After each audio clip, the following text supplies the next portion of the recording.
Modern dating, the system has been set up to keep us apart because the system tells you have to be a certain way or act a certain way.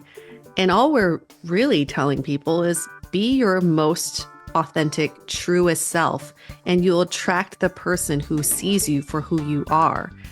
You don't want to manipulate someone because you've acted in a certain way, and then they're no longer interested in you when you show your most authentic self. Like, what is the point of that?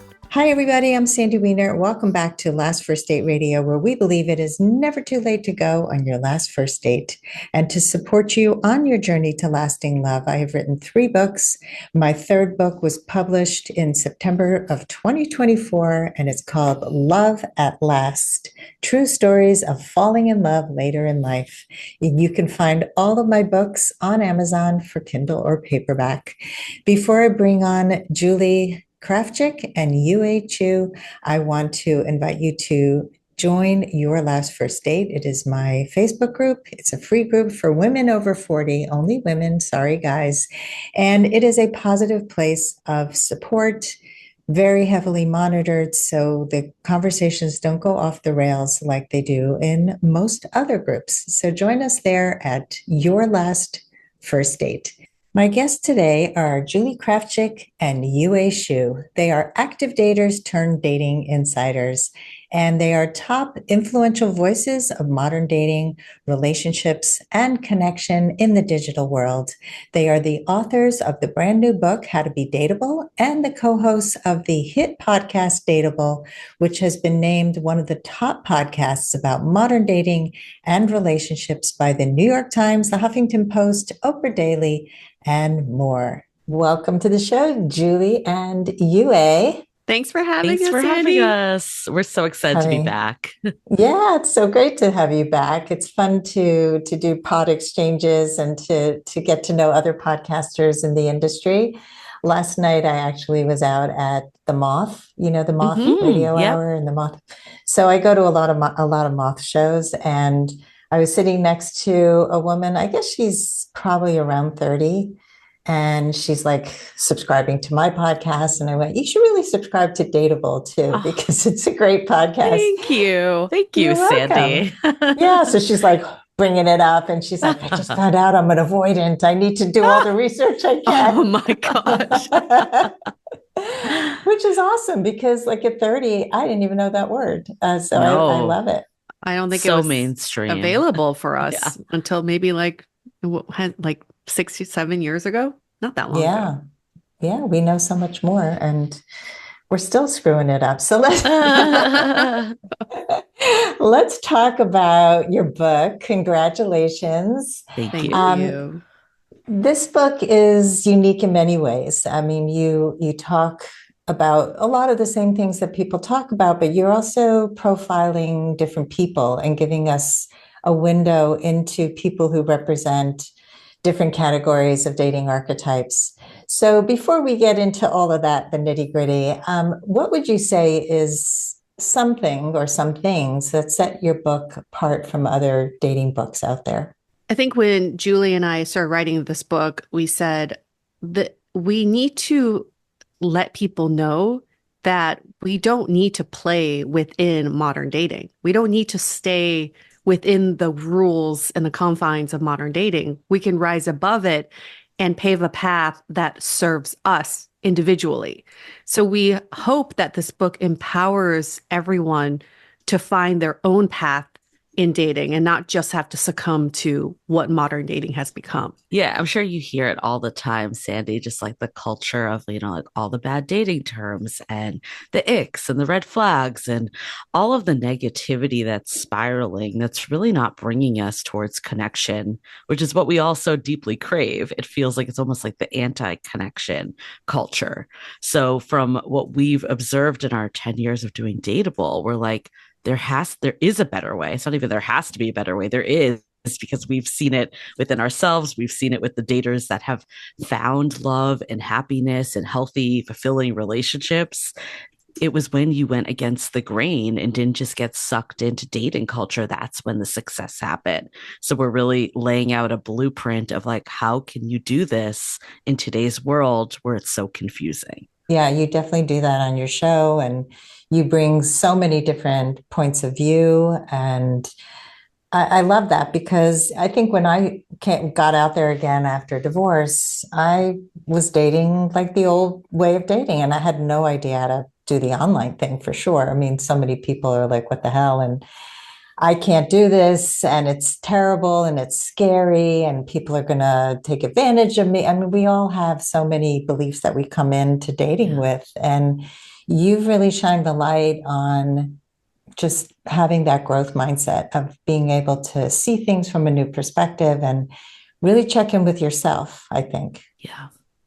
And that's a good point that after divorce, or we see a lot of people getting back into the dating scene again, they have a choice to make. One is, do I try to learn what dating is like now and do everything that everybody else is doing? Like, for example, my friend who just got back into dating after 15 years of marriage, she's like, is this when people just disappear, is this a thing?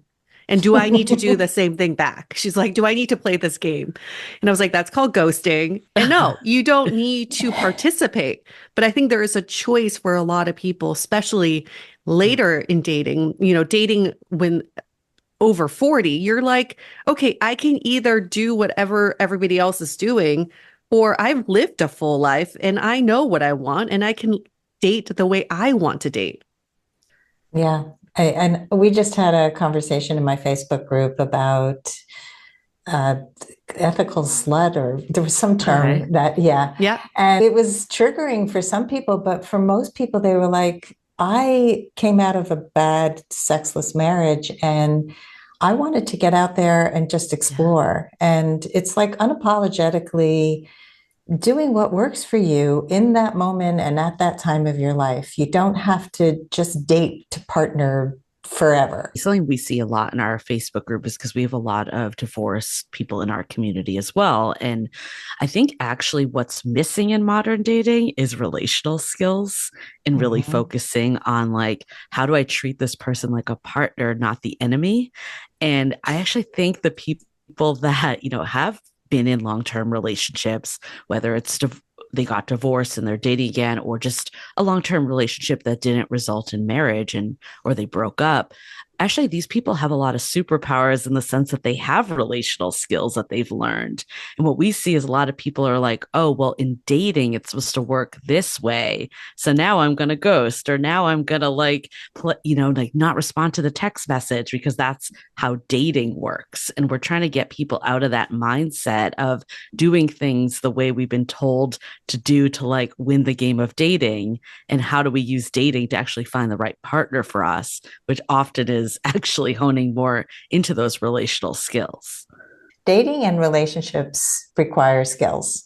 Mm-hmm. Love is Mhm. your birthright. Love is everyone's birthright, but dating and relationship are skill sets They that are. we don't know.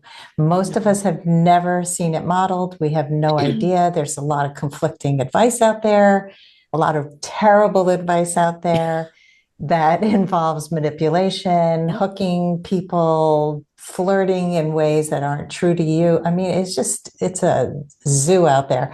So I love that you're shining a light on this, and authenticity. Really, that's the word that comes up for me. That is ultimately what matters because modern dating, the system has been set up to keep us apart because the system tells you you have to be a certain way or act a certain way.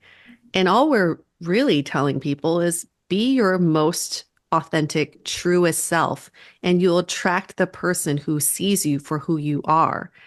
You don't want to manipulate someone because you've acted in a certain way, and then they're no longer interested in you when you show your most authentic self. Like, what is the point of that? Yeah. And that's really dating 101 is so many people date like that. You know, let Yeah. me let me hook them in with these manipulative tactics that I read about in a book. And oh, I got him. I hooked him. I hooked her. And then all of a sudden you've suppressed who you are for so long that you Yes. implode. It's just awful. So awful. So last night I met a woman also who was really struggling with dating, and she said, She goes, I don't really understand it. Like I make the first move. And as soon as we match, I just say, because I say in my profile, if we match, I'm going to ask you out for a drink. And Okay. so I do. And I give them places and I tell them to meet me and then they ghost me. And I said, you might want to have like a little bit of small talk in between the drink and the match. She goes, but their profiles are great. I just want to meet them. I said, but their profiles don't necessarily indicate who they really are. So I Right. think, there's that excitement and you want to believe that this person is who they say they are. But if you just keep asking people out without knowing anything, I would love to hear your take on that. Oh yeah. I mean, one of like the chapters in our book that resonates like the most is investing in like what's your investment strategy? Like how do you invest appropriately? And I think a big piece of what's challenging or problematic in today's world is that we burn out or we're not seeing the results we want. So I look at like the example you just gave me, and it's got to be training to like always be messaging people expecting that you're going to go on a date and then they just don't ask you out. That of the best of us, like, why would that be a positive experience? I think in this case, though, it's like, how do you recognize the limitations of apps and then also make sure you're investing in the right people and spending time there? So I agree with you. Like it might be too jarring to just go in right away. You need to have a little small talk to get some rapport, but there's a balance of going in the forever small talk stage too, that you never actually meet someone. I really feel strongly about like, how do you vet someone on dating apps? It's actually through the conversation, not the profile, because the profile is so limited in what it can give you. So when we see all these people spending time analyzing profiles, sending screenshots to their friends, trying to like decipher if this person like could be the one, that is just a giant waste of time. Like you need to have conversation. It doesn't need to go on for weeks, but a little to determine like, is this someone that I want to meet? And then you're both excited to meet. I think that's a big piece that's missing today too. Yeah, absolutely. Mhm. Yue, do you have anything to add? No, I mean, that's exactly it. We only can glean so much from a dating profile. A dating profile is just there to introduce you to this person, not to say this is your person. So there needs to be a little buffer between, yes, the profile and then meeting up with them and then that kind of progression. But we also can't get stuck on the profile either. Like, let's get past the profile. Let's get to the conversation. Let's get to learning about this person and then take it off the app when you feel like you learned enough that you want to learn more. I mean, we see Absolutely. people just spending so much time. I don't know if you see this too, Sandy, of like, what opening line should I send? And then like over analyzing the profile. Is that something you see with Hmm. your clients as Oh, well? for sure. People overanalyze everything. They overanalyze conversations, the profile, but they forget to ask the questions like to the Right. person who matters. We had an example in our Facebook group where someone put up like, what does it mean when someone says, I don't like to take life too seriously? And Mhm. there were like hundreds of answers being like, this person's just looking for a hookup. They're not serious. They're gonna like, I don't know, use you or like all this stuff that we're just like, wait, where did this come from? And one girl chimed in and she's like, wait, I have that on my profile. And I don't mean any of this. I didn't realize people interpreted it that way. And we were just thinking, like, I know people are trying to save time because I think that's the biggest fear. I don't want to waste time. But Yeah. by spending all this time analyzing something that you don't know, especially with other people that also don't know, that's a waste of time. So we have to think about like where are we actually using our time. And of course, you're going to burn out on dating apps if you're never actually talking and connecting with anyone. You're just analyzing. Yep. Yeah. The overanalyzing and assumptions, which is such a Mm. big no-no.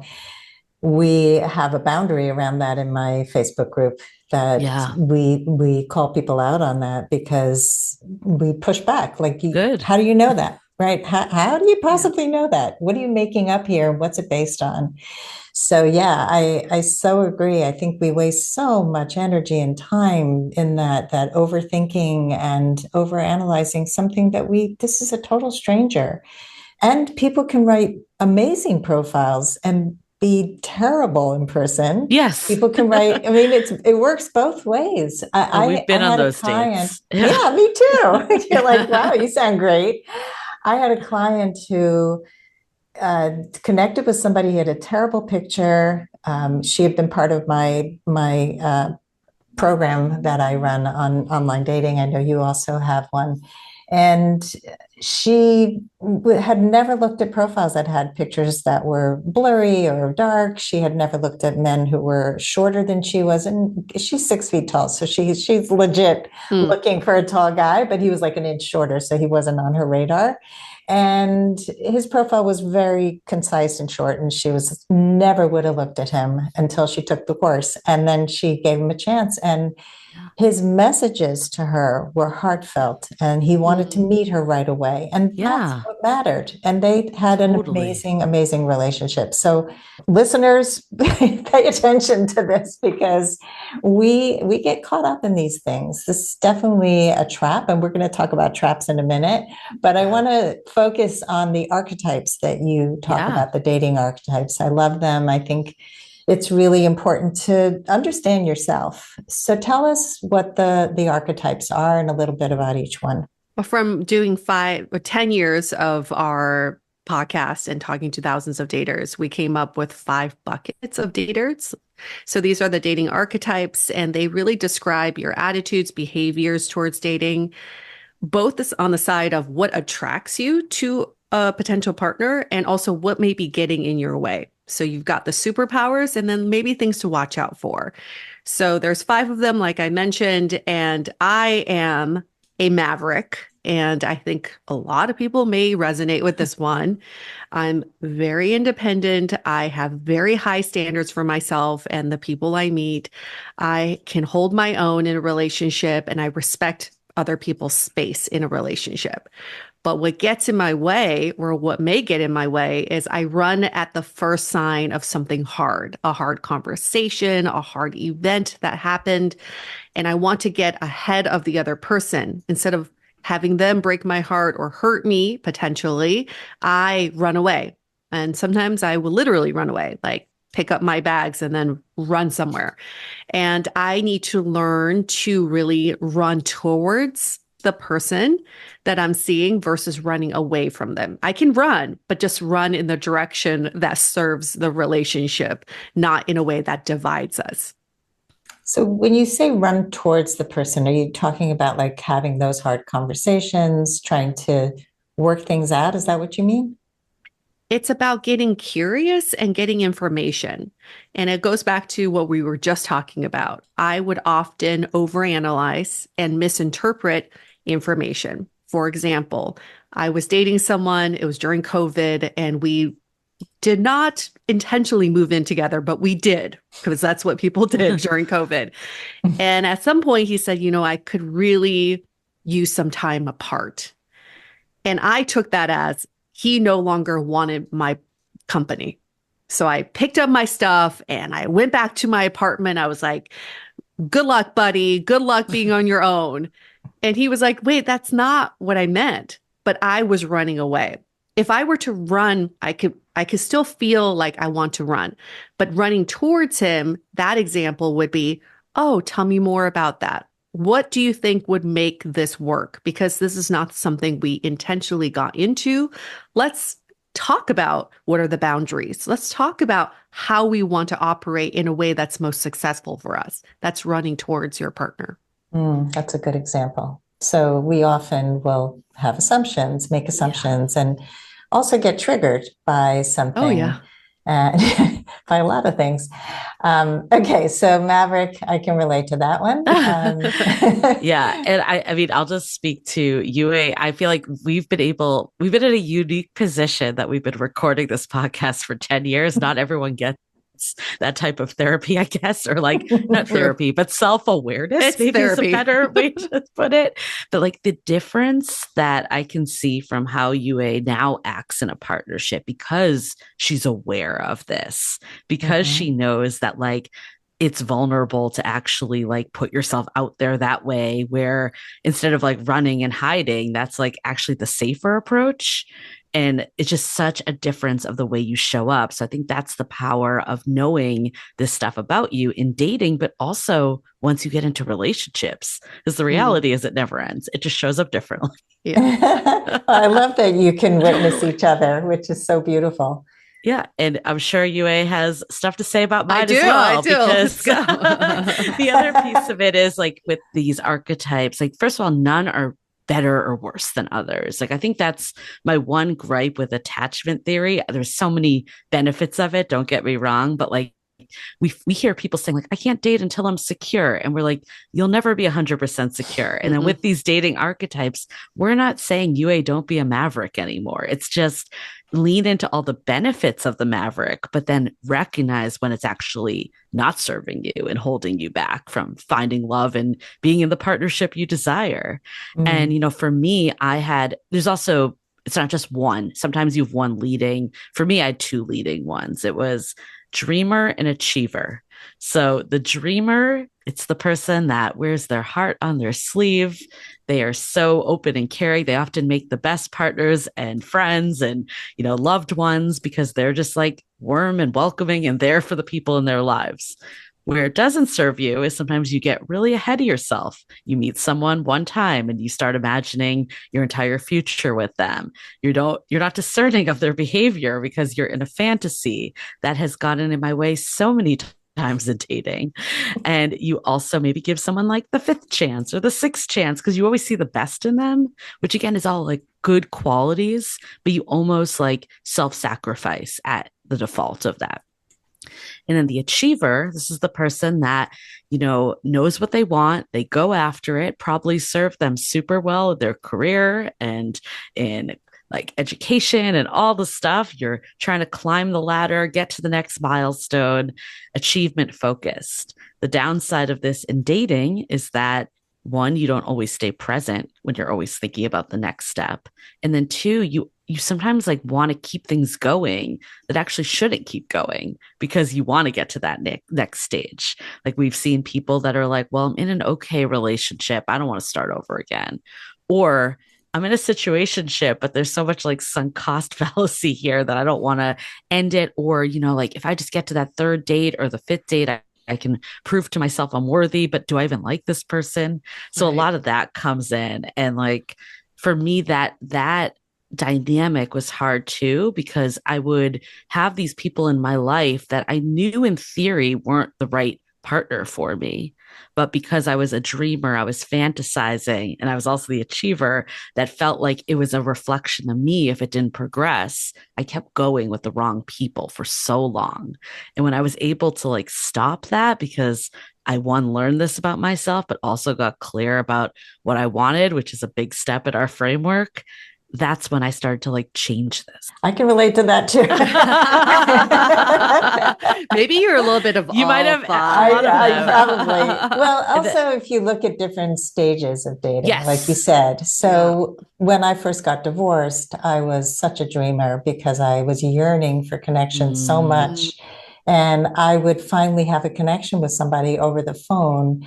And then we'd have 10 phone calls, and then we'd exchange 30 emails. And then we were walking down the aisle together, and then we'd meet, and I'd be like, oh my God, we absolutely don't connect at all. Wow. So yeah, it took one of those for me to get out of that imagine being married to somebody that I've never met. Imaginationship is what we call it. Oh yeah, that's a good word.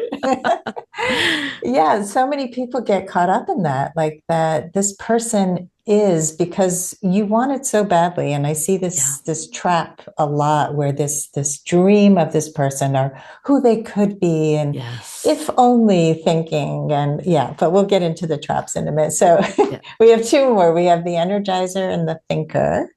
So. And don't forget that the beauty of the dreamer is this is a person who really believes in love, who is optimistic about love. So we hope the dreamers out there don't let that part dim. Let that part shine even more. And I think what I saw in Julie's transformation was when you have a dreamer achiever combination, you're most susceptible to situationships because you're trying to make a situationship work. And what was the turning point for her was when she leaned into one, her achiever archetype in life. She's such an achiever in every other area of her life. And she can go back and say, actually, this is not the kind of relationship I want when she was in a situationship. And the dreamer side of her took over and was like, all the things that we want in love, we're not getting here. So again, she didn't have to change those archetypes, but she leaned into the strengths of both, which brings us to the Energizer. The Energizer is your go, go, go. We see this a lot with newly divorced people who are back on the dating scene. They want to book those dates back to back and they want to meet as many people as possible. They have endless energy and they bring endless energy on dates. Their energy is infectious. What may be getting in their way is that they don't take time to pause and reflect on what it is that they want. They actually share their energy out. Everything's out, external.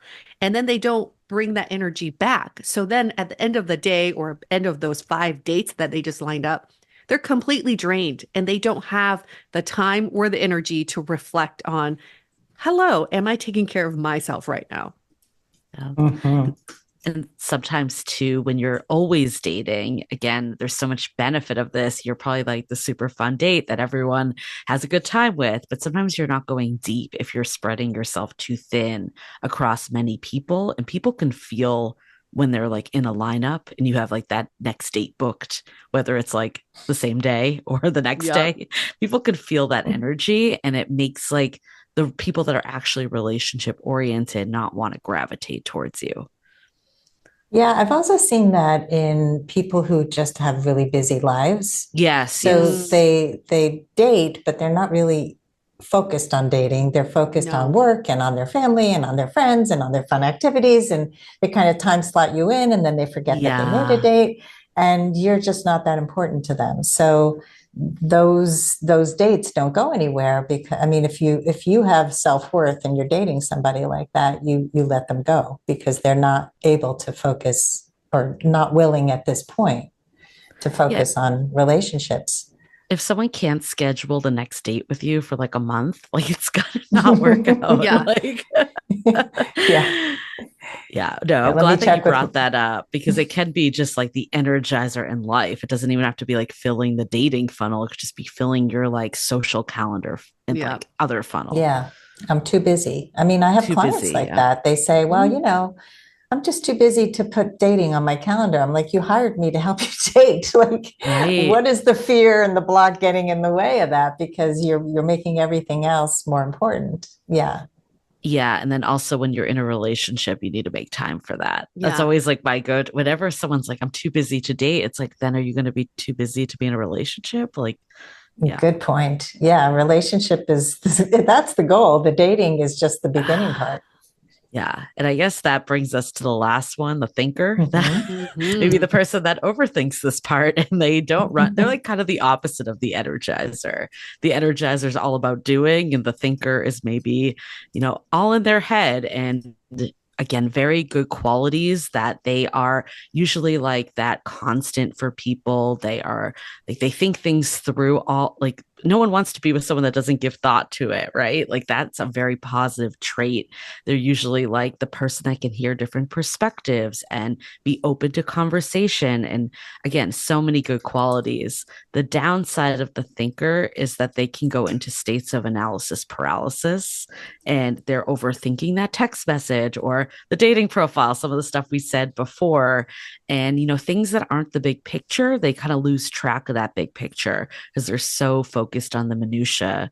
And, sometimes this person too, like, doesn't act with conviction because they're so in their head thinking about all the different things that could go wrong or aren't perfect or aren't aligned instead of being like, oh, I'm actually with someone amazing. I'm going to go all in on it.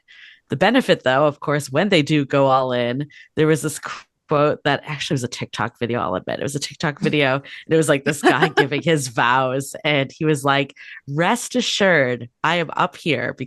It's not because I haven't thought it through. I have thought through every scenario of why this wouldn't work. And I am still here and I'm committed. So it's like once they get there, they are committed. But the challenge is sometimes getting there. Yeah, I often tell people to date before they're ready because, this Yeah. readiness thing, like you were saying Yes. before, I can't date till I'm secure, just securely attached. That is such a fallacy because so much of our healing happens when we're dating. And it's like saying, I'd like to write a book, but I have to do 6,000 more courses on book writing, Yes. and they never begin to write.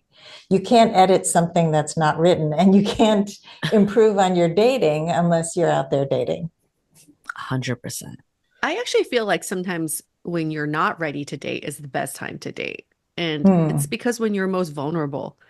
And Yeah. I have a girlfriend right now who is very hesitant to get back into dating because she's in flux with her career. And she's like, I just need to feel more confident about talking about my job before I can date again. And I was like, well, in a relationship, would you feel like you need to be ready to talk about your job with your partner? Like anything can happen in life. So isn't this a great time to talk to people, see how they would give you advice during this journey, and then you can be more vulnerable about you feeling not 100% in your professional life, which a lot of people feel the same way. So Yeah, it's like you don't need to have everything figured out in your life to date. You need to just bring someone along for the ride. absolutely. That's a great point. I think that that comes with your work situation, your home situation, and so many people wait till their kids are all grown.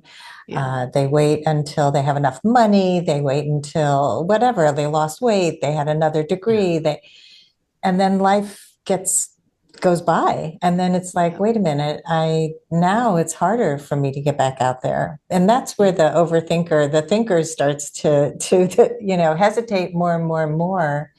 And it's a really dangerous trap. Let's take a quick break to hear from our sponsors. This episode is brought to you by Amazon Music Unlimited. You can listen to over 70 million songs and thousands of playlists and stations. Plus, you can now stream your favorite podcasts like Last First Date Radio.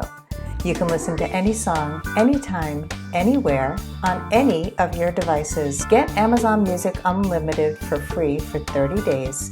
Just head on over to getamazonmusic.com/last first date to learn more and claim this offer. Let's talk about traps. Yes, traps. With all of this, like I think just up top, we want to say like the book is called How to Be Dateable, but we believe that everyone is dateable already, that everyone has their unique strengths, what makes them them. Sometimes we don't actually recognize that, and that holds us back at dating, but every single person is dateable. But what's getting in our way is these traps that are happening as the byproduct of modern dating culture. So each archetype kind of like hits them in a unique way.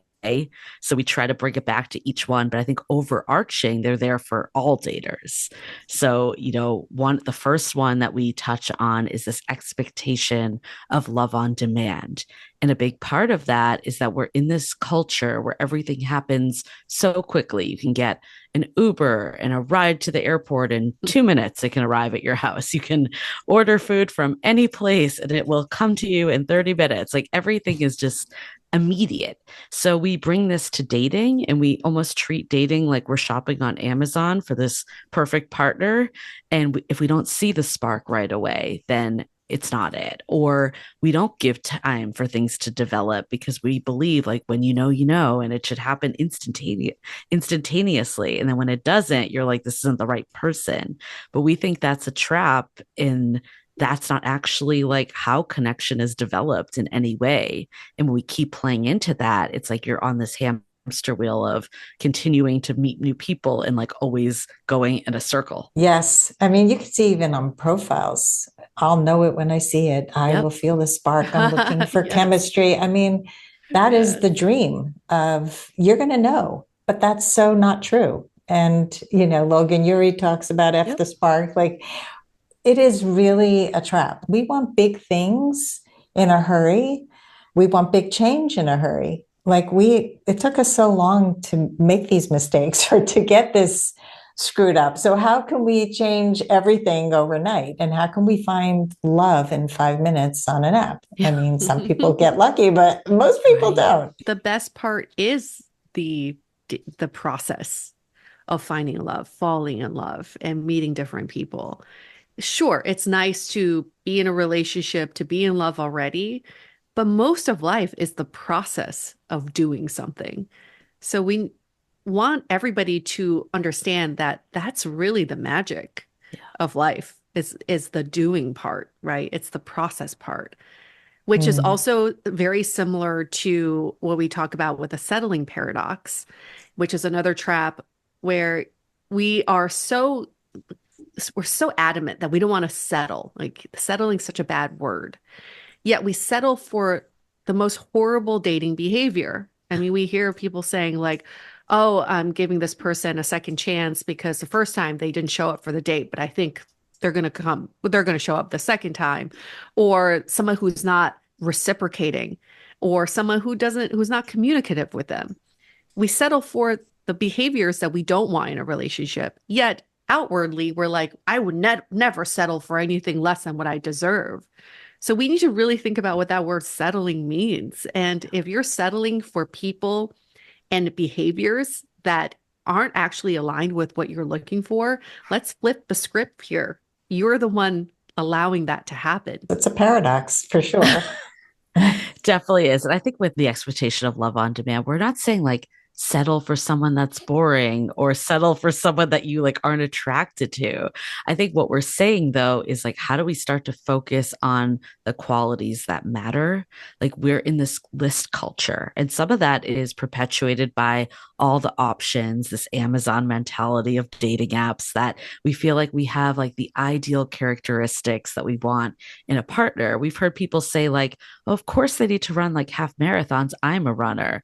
And then you like hear that they haven't run in like years. And you're like, really? Like, why do you need that? And even if you are a runner, like, is that something that is so important in a partnership? So it's really getting clear of like, what are the qualities? And some of this, again, isn't our fault, like, especially in dating app culture. And I'm someone that is pro dating apps for the record. I'm saying this as someone pro dating apps. I met my partner on a dating app. I've met multiple partners on dating apps, but they do cause us to focus on the superficial qualities, right? Like we don't know if someone is loyal or kind or committed or trustworthy. All we know is that they are 6 feet. They went to this school. They have this job, and this is what they look like. That's all we know. And that makes us carry that all over to other parts too. When we're meeting in real life, we're always looking for red flags and icks because, again, we don't want to waste time on the wrong people or settle. But that doesn't allow us to actually look for like the actual qualities that build a sustainable partnership. This is just so common, and it's so unfortunate because it gets people into really terrible relationships. Yeah. Focusing on connection. This is something I've heard too, where we had such a great connection. Yeah. And so I'm going to overlook the fact that he never calls when he says he's going to, and he lives in another country and all these things. Yeah. It will never. And he's told me from the beginning that he absolutely cannot be in a relationship right now, but he's so great and we get along so well and the sex is amazing. And so we just blind ourselves to all of these other qualities that are really what makes a connection. That's the connection. It's like if you think about your friendships, I tell clients often, like, what are the qualities in your friends that you love, right? And why wouldn't you want that in a partner who you're going to spend all this time with? It's not just the excitement. It's that day to day. Are you comfortable enough to share hard things and talk things out? Because you're going to have to do that a lot. And for the record, Yue and I used to do this as well. Like we're not immune to it or weren't immune to it. I think Yeah. that's what with all these traps, we're not saying that you're doing anything wrong. This is the culture we live in. This is what we're told makes someone a great like partner is when the chemistry is there, when the connection is there.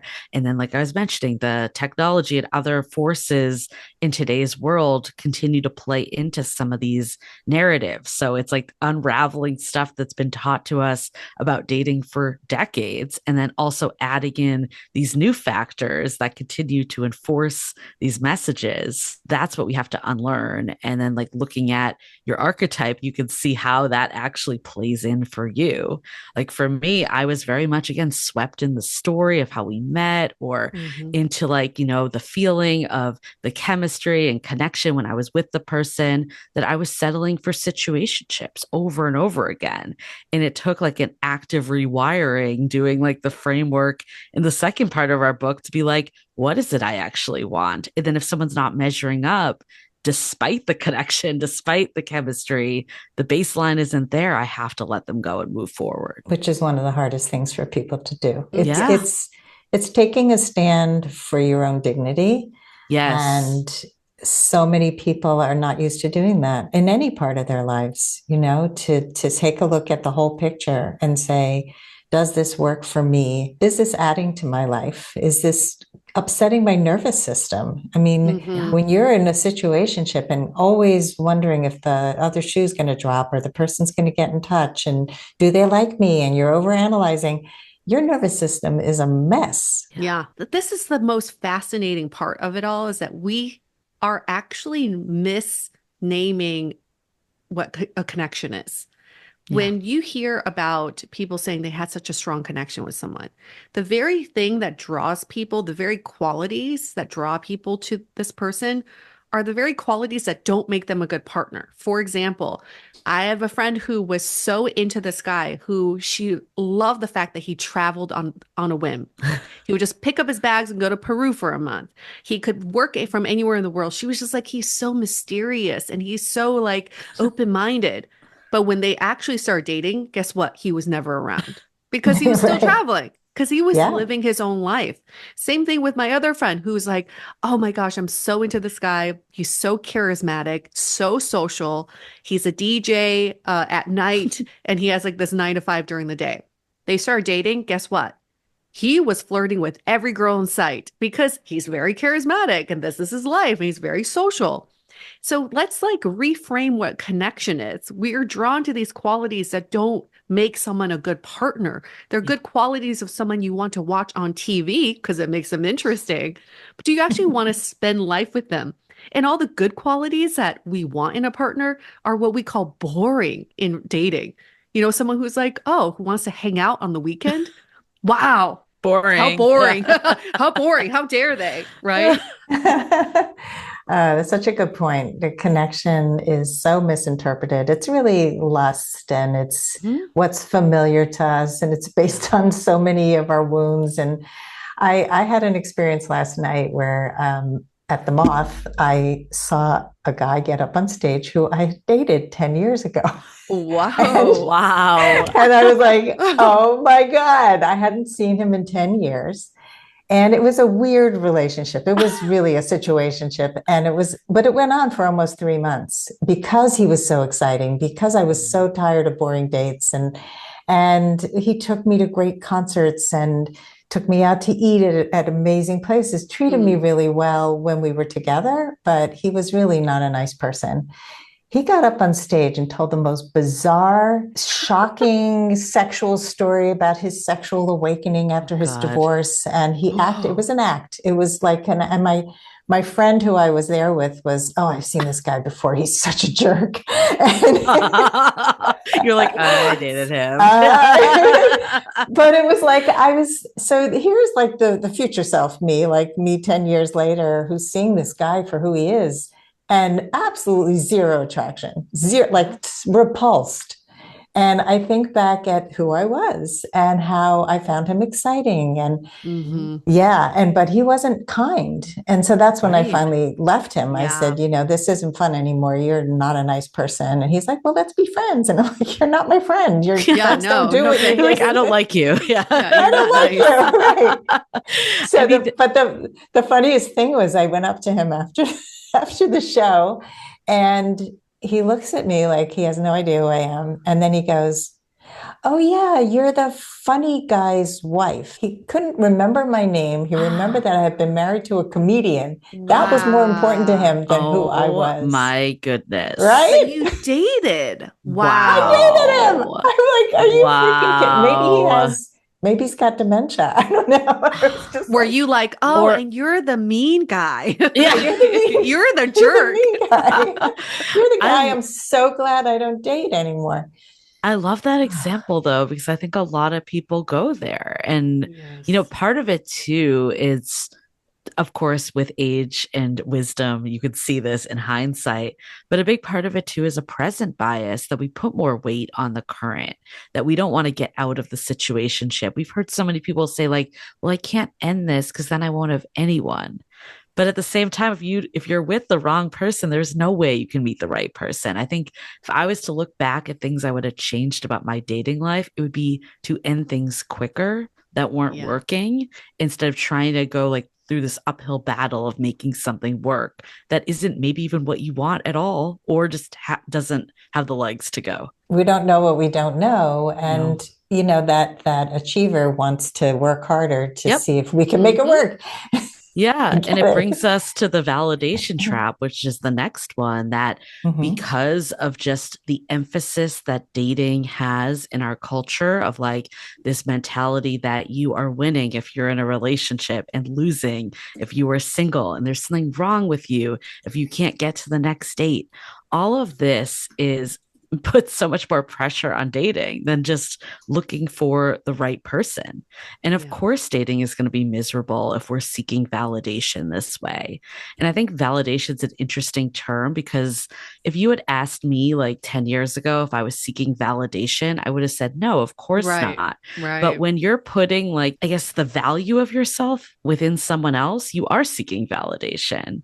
And when you're trying to get to the next date to prove something to yourself or your friends or whoever, that's the validation trap. Validation is such a danger. I know somebody who's going through this right now. She's went through a breakup, and so she's seeking validation from other people, even when she doesn't like them. And it's like, stop doing this. It is going to destroy you. This is not going to, it's going to feel like you're eating junk food.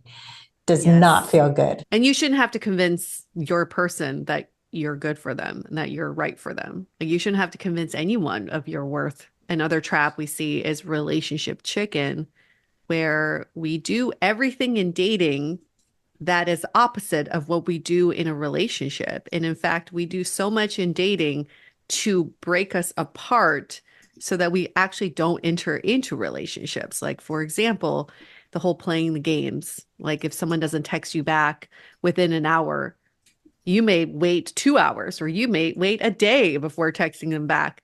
You wouldn't exhibit this behavior in a relationship, but we feel like that's the only way to survive in dating, is that you have to play these games. So how can we treat dating like how we would treat someone in a relationship? And if they don't show up in that same manner, they're still playing the games, leave them in the dating pool. Let them play the game. You don't need to be part of it. And a big part Oh of my it God. too, Yeah. with chicken, it's like it's like the game of chicken. Like, you don't, it's coming from a place of fear and vulnerability. Like, you don't want to be the one to DTR first, or you don't want to be the one to text first, because if the feelings aren't reciprocated, then it feels like you've lost. And again, it's this game mentality of winners and losers instead of a partnership. And that's what we desire. But when we're always like trying to hedge our bets and date, we've heard people being like, well, I'm going to date multiple people because they haven't committed yet, and I don't want to seem too eager, I don't want to be too available. All of that is bringing you further from this person instead of closer. Oh my God, yes. And that whole idea of being cool, of trying Yes. to be the cool girl or the cool guy, and I don't want to look needy, so I'm not going to bring anything up. And I'm just going to tolerate a whole bunch of stuff. And it's Yep. like, wait a minute. Or the opposite, where you're hyper vigilant and Yeah. you're interpreting the text Yep. as, oh, if they liked me, they would do this. And if, oh my God. Yeah. So, Yep. and then people who date casually when they don't want to be. We had Yeah. somebody in our Facebook group who was talking about that. She really liked a guy. And then she's, well, I'm dating casually, but I like this guy. Yep. And he's not Mm. calling me often enough. They went on one date and Mm. he knows that I turned my phone off early, and he still texted me after my phone was off. Can you believe it? I'm like, yeah, that's why we have do not disturb, but you don't have to answer the phone. You can, you know, you get to decide how you want to deal with this stuff, but then, you get caught up in that story of, if he liked me, he would have been doing this, and he should have Yeah. done that.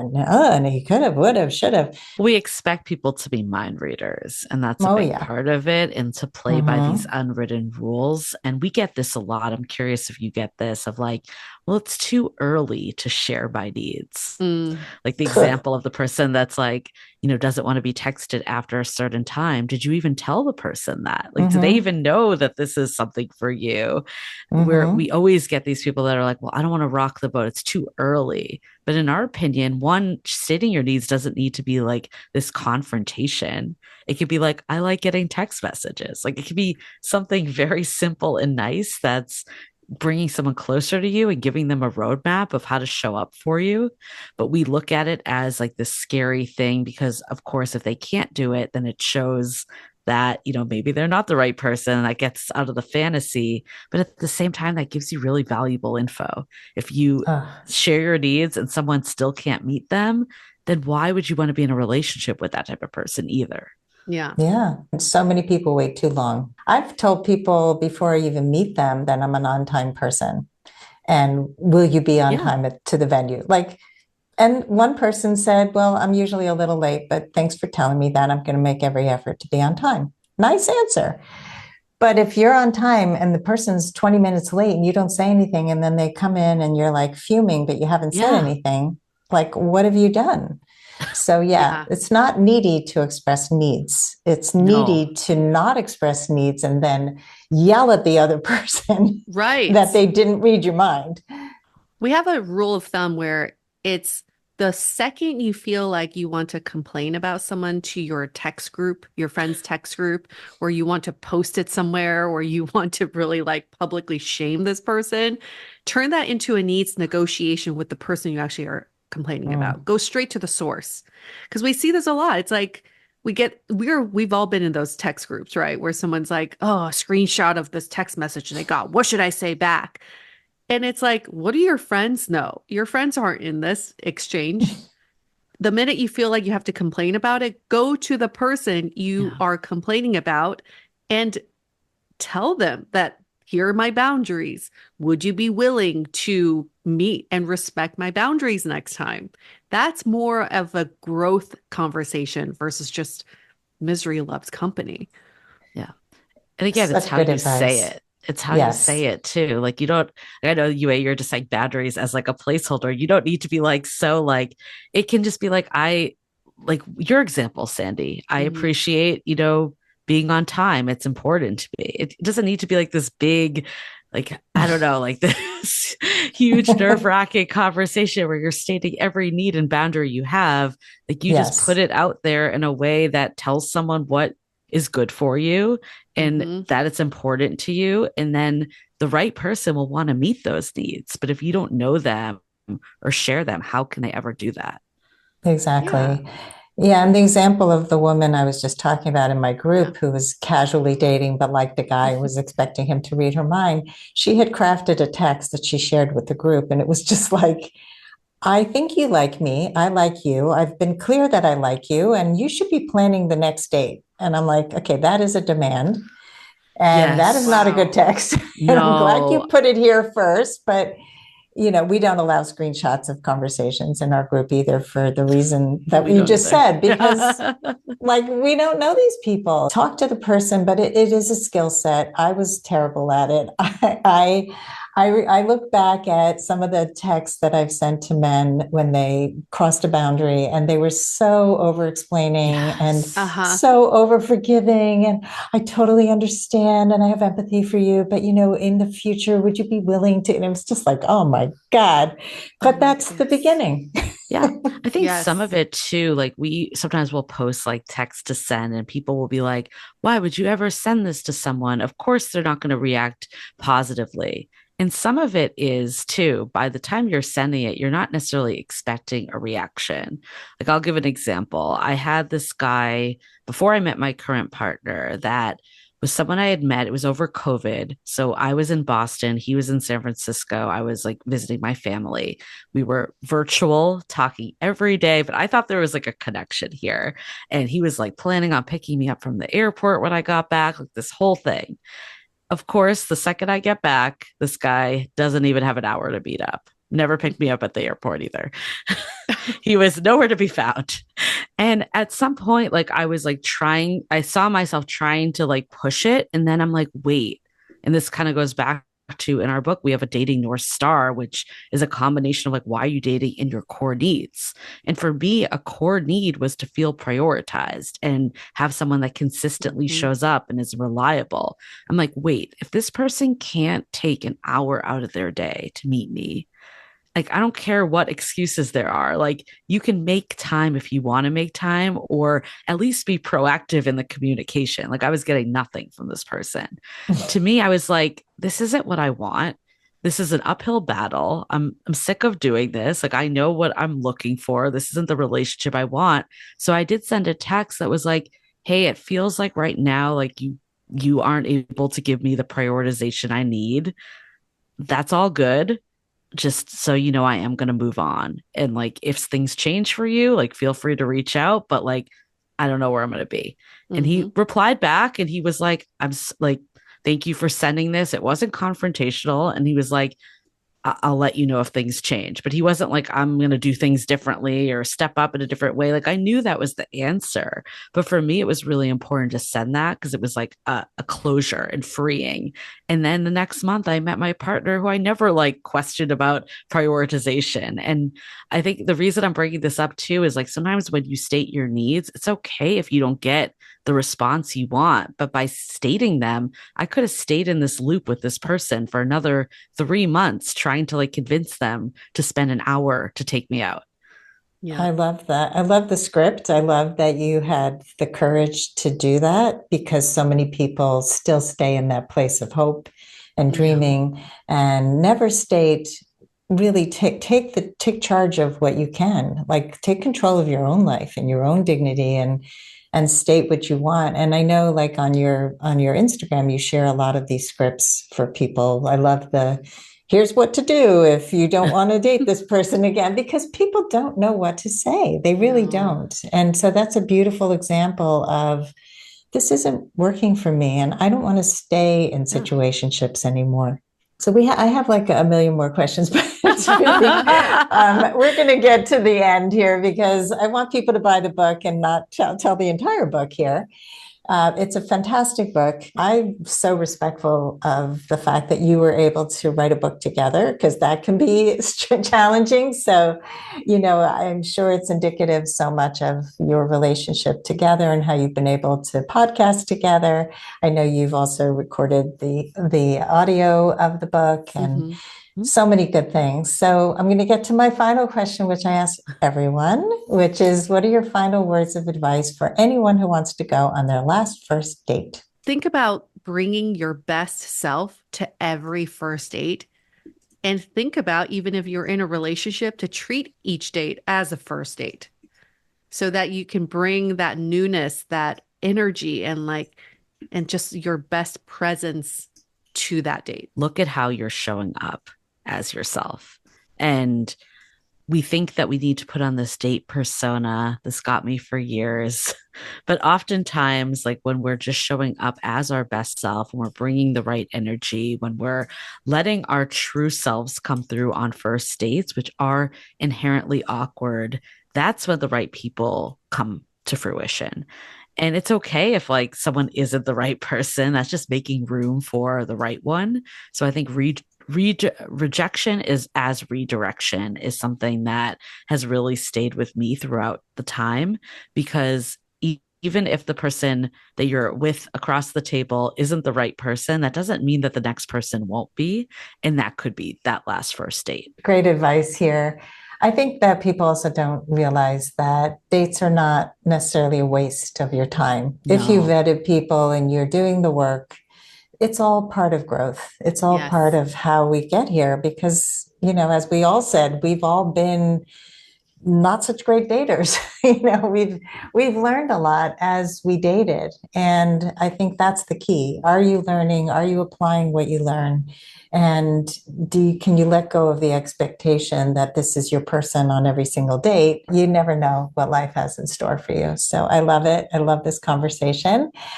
Julie and Yue, can you share where people can find the book? They can go to howtobedateable.com and they can find out more information at our podcast website, dateablepodcast.com. And you have a free quiz on the howtobedateable.com website. Yes. We have a free quiz. Well, we have two quizzes. We have the relationship readiness quiz, which is very fun. And then we also have the 5 dating archetypes quiz that we referenced in this episode. Great. And on Instagram, can you share your handle?